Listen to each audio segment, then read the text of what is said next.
What's good, YouTube? You know who it is. Dreaming Tree presents, coming back to you with another fresh episode. Tonight we are highlighting two things. Obviously a live album, DMB Live Trax Volume 2, and a special wine. Yeah, so Volume 2, Golden Gate Park, lovely album. Yeah, so we figured since the album was recorded live at Golden Gate Park right in San Francisco, shout out to my aunt who lives out there with her family. Amazing part of the country, really cool, a lot of fun out there, great wine country. We figured we'd do a wine from Sonoma, the Napa area.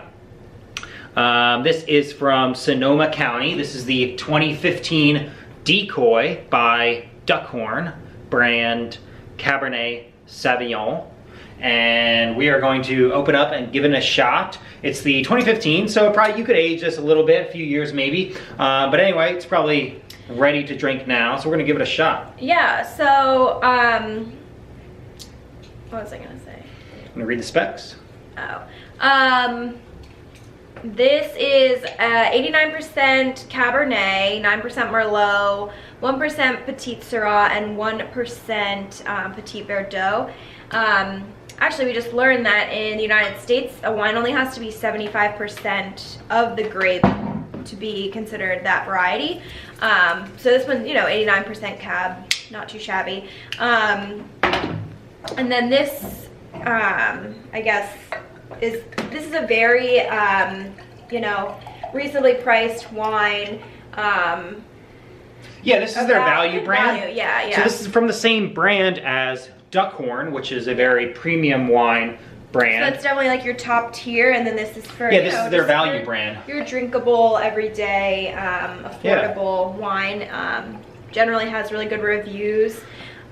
Yeah, so this cab retails for about 25 bucks. However, in the latest issue of Wine Spectator, Duckhorn, the Duckhorn brand, has a Merlot, which is ranked #1 out of everything. That was the 2014 Merlot. Anyway, but our point is, here at Dreaming Tree, we're all about delivering great value to our fans in terms of music as well as wine. So this is a nice kind of cheaper, more value alternative to the $98 #1 ranked Merlot by Duckhorn. This is by Decoy, their value brand. So anyway, this is their cab, so a little different variety, but a nice, big, bold California cab. So let's give it a shot.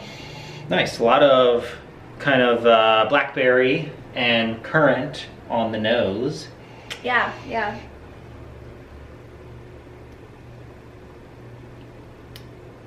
It's really good. Honestly, the tannins are there, but not overwhelming. I would say medium-bodied, light to medium tannins, not too heavy, which you can sometimes get with some of your cabs. Even your cheaper cabs as well. Sometimes the tannins just outweigh and kind of linger a little bit too much.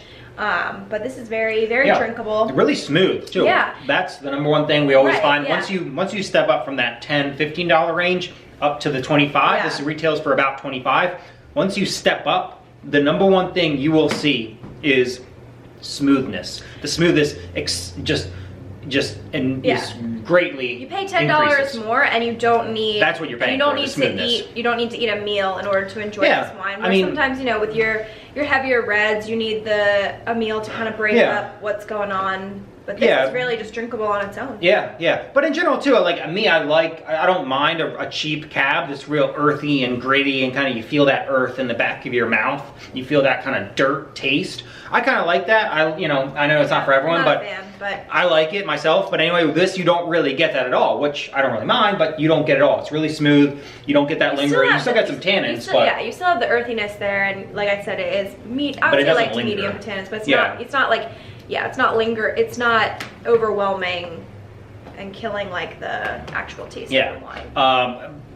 But I guess my main point with this wine is really epitomizes that nice kind of Sonoma, Napa, big, bold, in your face, Team America, cab, yeah, style, archetype, and that's what U.S. wine is about. If you compare it to like a French cab, it's that's what you're gonna Argentina get. or something like that. You really have a hard time getting that deep earthiness, that big boldness, that New World style, fruity. Used to. So you have a hard time getting that outside of the U.S. This is basically what U.S. wine is known for. This epitomizes the big, bold California cab, which is what it's all about. Which is what makes France so much angry at us. Much like Volume 2, it is big, bold, loud, and in your face, but in a good way. It's very electric. It's very new school, even though it was back in 2004, I believe. Yeah. So let's get into the music. So we're gonna get right into it. An incredible set list. We have a lot of picks on this one, but we're gonna try to make it as brief as possible. Starting off with One Sweet World. This is what they opened the show with. It is a great One Sweet World. It has a very nice little, you know, just little tease in the beginning. Yeah, there's a nice little intro.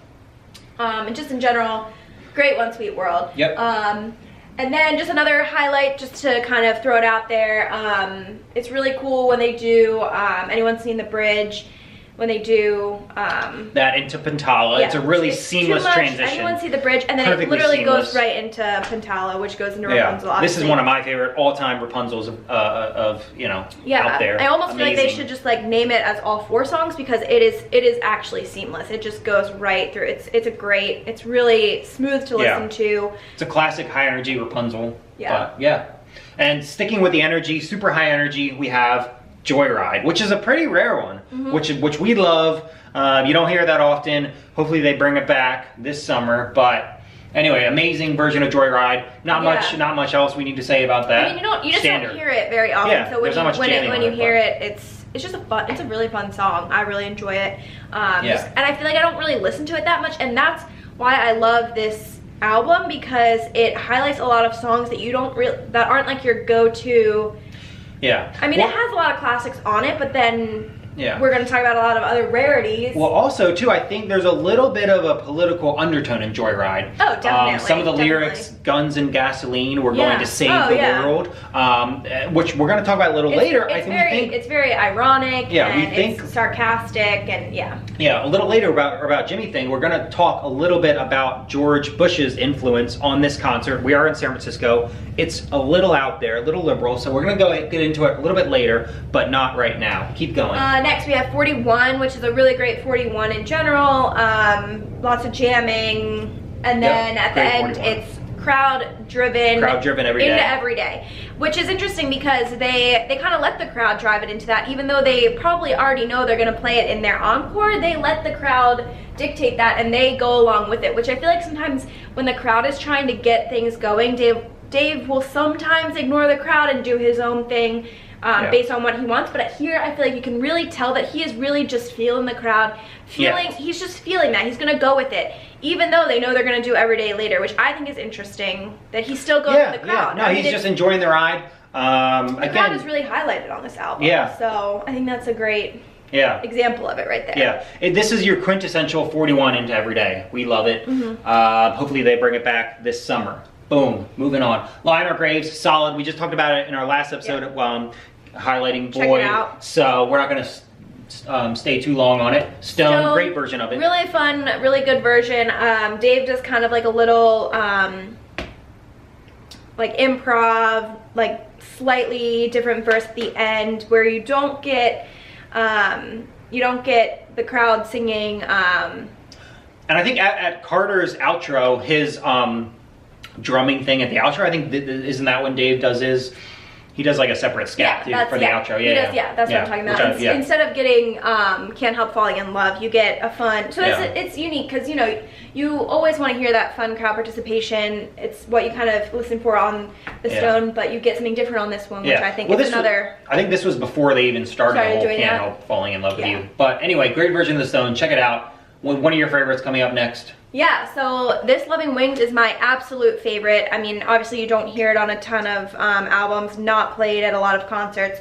You get, we were kind of discussing earlier that Loving Wings sometimes is followed by Where Are You You Going? Going? And this one is, but It's not together. it's not together, and it's not, I wouldn't call it like an intro to Where Are You Going, where sometimes it is, it's a short little, they just play a little ditty of it, a little piece of it before Where Are You Going?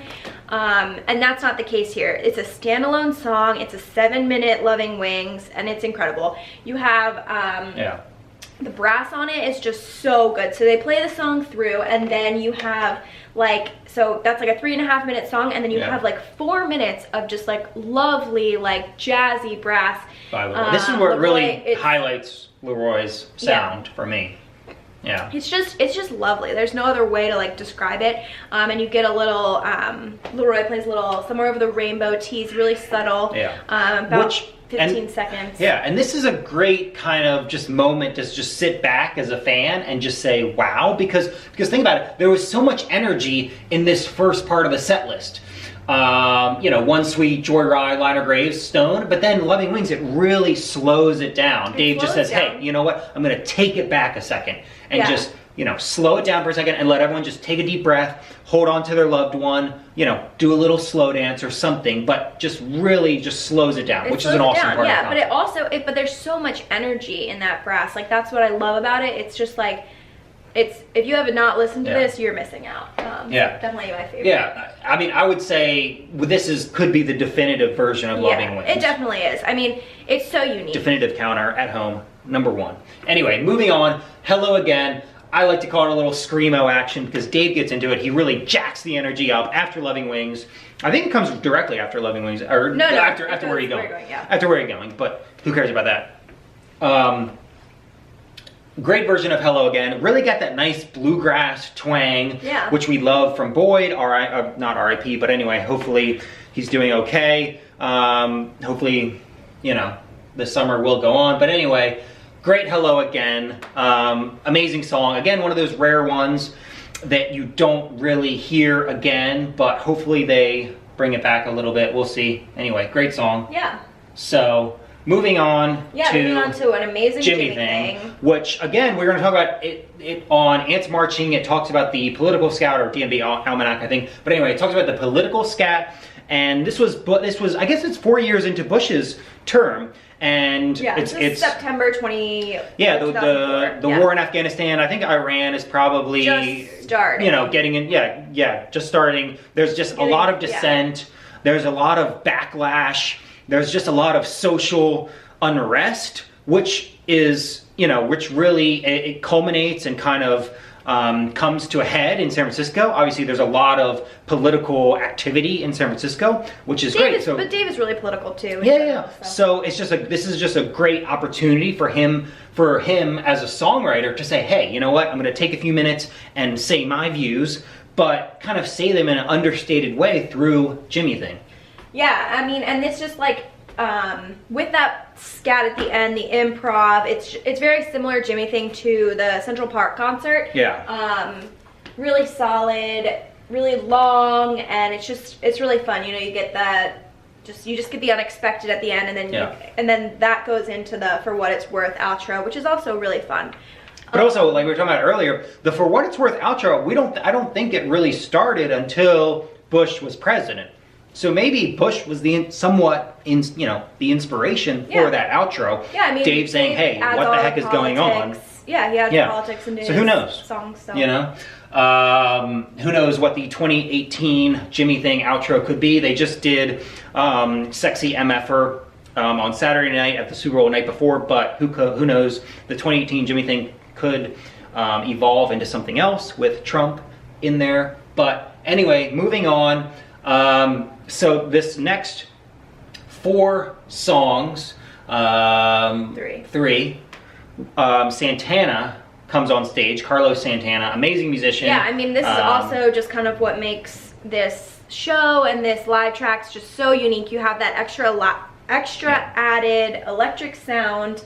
So great version of Warehouse. Yeah. Nice little electric during the kind of solo portions of it. Yeah, we just also kind of want to point out, and I feel like it's very much highlighted on the Warehouse intro, that this recording in general just there must have been an extra mic, or the mic must have been turned up a little bit louder. The recording is just really it really highlights Dave's guitar, which I feel like sometimes we love. He gets, that gets like, I mean, this is what makes this album so great. Overshadowed by all the other instruments, and sometimes you just can't hear what he's playing, but it is so distinct on this album, and in particular the Warehouse intro. Because you really just hear that string beating against the back of the neck of the guitar, which is awesome. You really hear that just so distinctly, way more than other live albums, which we love. You know, I mean, you miss, sometimes you really miss that. You forget like how musical he is, and I don't know, it's a lot of fun. Great part of the album. Anyway, moving on, Sugar Will with the Tom's Diner intro, as we call it. Do we know who did Tom's Diner? Some random. Anyway, it's a famous, but you hear it and you're like, what is this song? Because I've heard it before. Which OAR has done before. Have they? Yeah. With what song? I don't know which song, but I'll find it. Black Rock, I know. That's what they do. OAR does it as well. In the August 21st, 2015 concert, they also did it. No, it's not the intro. It's the midway through Black Rock. But anyway, great, nice little ditty, as I like to call it. It's not a real song. It's just a little ditty. They just do a little ditty. But anyway, this Sugar Will, I will definitely say this is the definitive Sugar Will. This is an amazing version of Sugar Will. The intro goes on for like 5 minutes. It's a rare one. Yeah, it's pretty rare. They actually did it the May 7th, 2016 show, the Memorial Charlottesville. They did it then. I think we heard it at Jiffy Lube one of these years, but it's still pretty rare. Awesome song. It's one of those songs that you don't really hear a lot, but it really just is highlighted through the Live Trax Volume 2. So anyway, great intro. Like I said, the intro really highlights Carlos Santana. Because it just goes on and on and on. It's just a nice little jazzy intro. Just amazing. He just takes it away. And then we are going to close this up with Watchtower. Really long intro. Awesome intro. Definitely up there with one of my favorite versions of Watchtower of all time because of Carlos Santana. Really creepy intro. Just what I like to call texture. It's just something that has texture. I mean, you listen to this intro, you feel the texture of the music. There is just so much going on. Electric, distortion pedal. I don't know. I'm not a guitar aficionado, but there's just so much going on with his intro. And then he goes into it. It's a very nice, classic, high energy Watchtower. And that does it for this album. And that's it. Hopefully you're still watching. Anyway, definitely support this album. Check it out. It's on dmb.com. I don't know if it's on iTunes, but it is definitely worth the purchase. It is one of our favorite live albums of all time. It is awesome. Here's to big, bold California cabs. Go America. And live music, DMB Live Trax Volume 2, live from Golden Gate Park, San Francisco, California, USA. Support live music, support great wine. Dreaming Tree, out.